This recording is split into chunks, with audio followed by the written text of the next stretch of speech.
Maka korban ini ketika kalimatnya menggunakan kata perintah, ulama berbeda pendapat. Kalangan Hanafiyah mengatakan itu wajib hukumnya tuh. Wajib korban.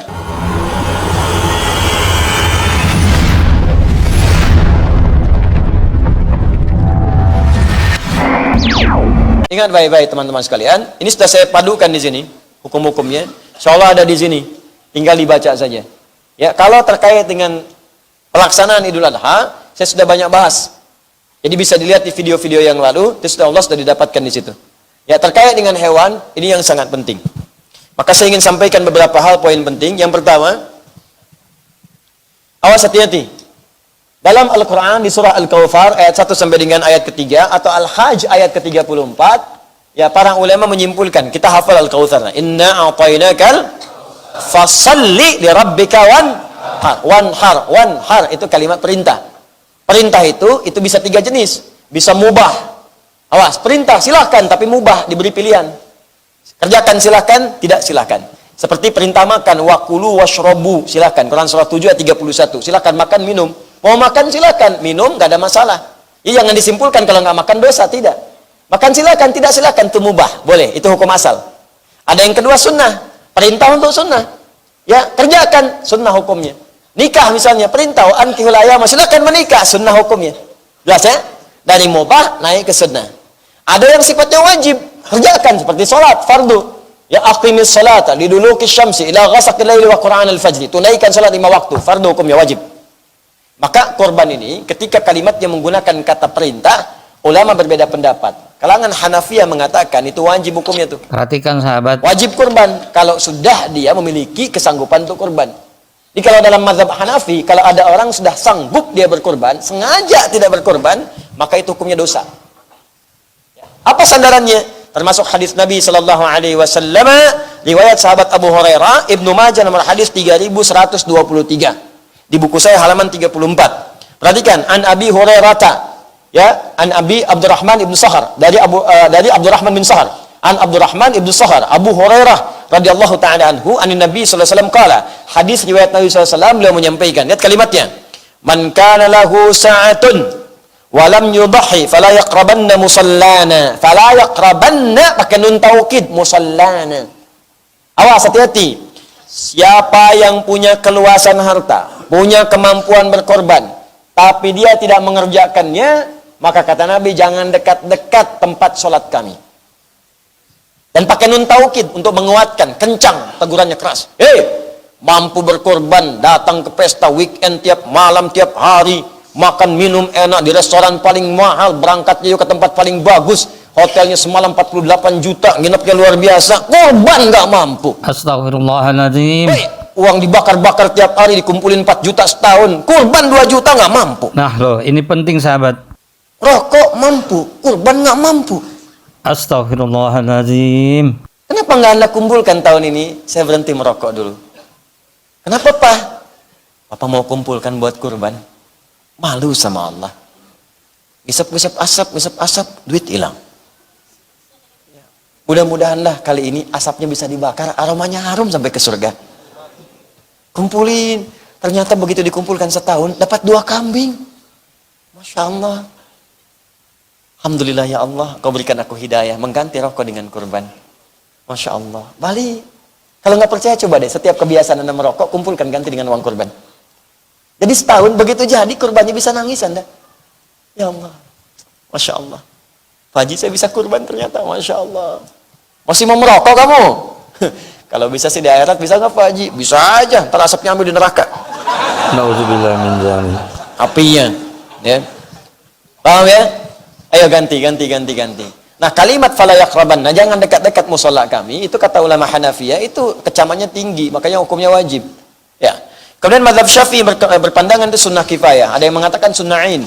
Ya, sunnah kifayah itu kalau sebagian sudah mendapati, maka berlaku, kemudian pada yang lainnya cukup. Kalau sunnah ain, setiap orang mengerjakannya. Makanya ini tinggi, bagus nih. Ya, tinggi, bagus nih pandangannya. Artinya apa? Bergantung pada keluangan berkorban. Ini nih ada persepsi yang agak kurang tepat nih, saya luruskan sini. Kalau Anda punya kemampuan untuk setiap orang berkorban di keluarga, itu boleh silakan. Sunnah ain pada setiap diri melekat. Misal, Di rumah Anda ada 5 orang. Istri, suami, 3 orang anak. Oke? Misalnya mau kurban satu-satu. Setiap satu orang sapi misalnya. Ya, sapi. 5 orang. Boleh. Silahkan. Atau kambing boleh. Domba boleh. Satu. Silahkan. Boleh. Kalau mampu. Ustadz, saya mampunya cuma 1 kambing. Punya uang cuma 2,5 juta Ustadz. Saya kumpul-kumpulin. Dapat 2,5 juta. Saya nggak mampu kalau setiap satu semua. Akhirnya saya gilir aja. Tahun ini suami dulu.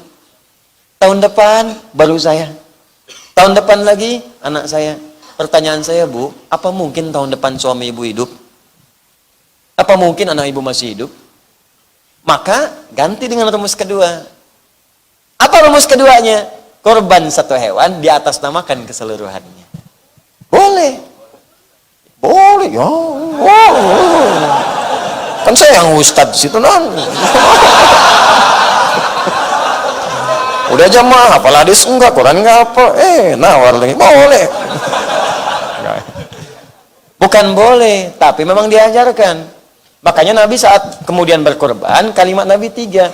Allahumma hadza min Muhammad wa ali Muhammad wa ummat Muhammad sallallahu alaihi wasallam. Kadang suka nggak sanggup nerusin kalau baca hadis ini tuh. Ya Allah, mohon terima kurban ini dari Muhammad, dari keluarga besar Muhammad, dan dari umatnya Muhammad sallallahu alaihi wasallam yang tak mampu berkorban selama hidupnya.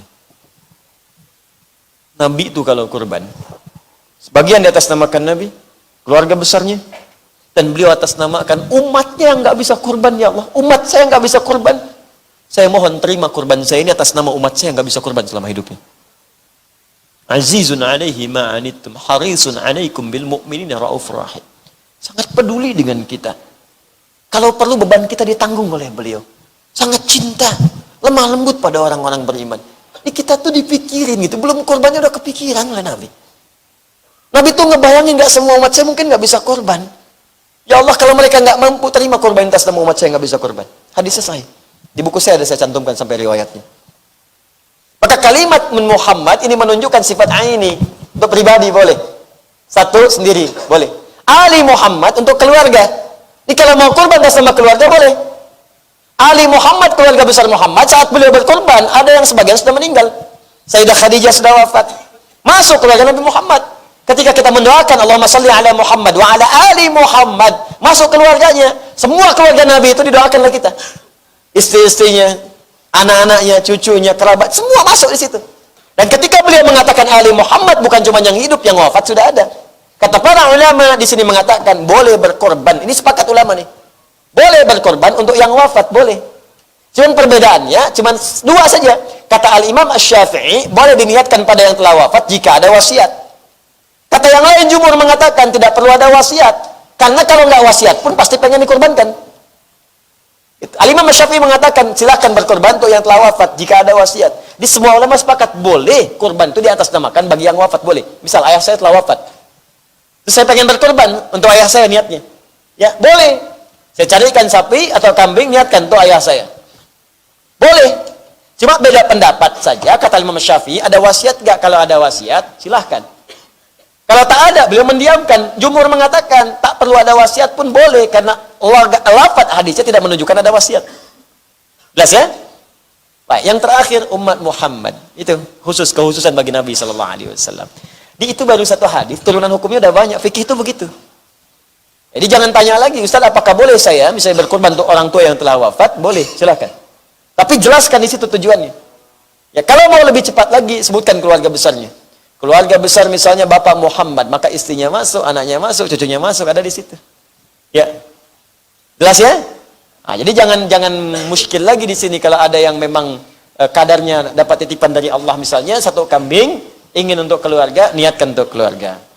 Kalau ingin untuk 1 personal silahkan, tidak ada masalah. Untuk ayah saja misalnya silahkan, ibu saja tidak ada masalah. Ya, wallahu taala alam bissawab. Jelas?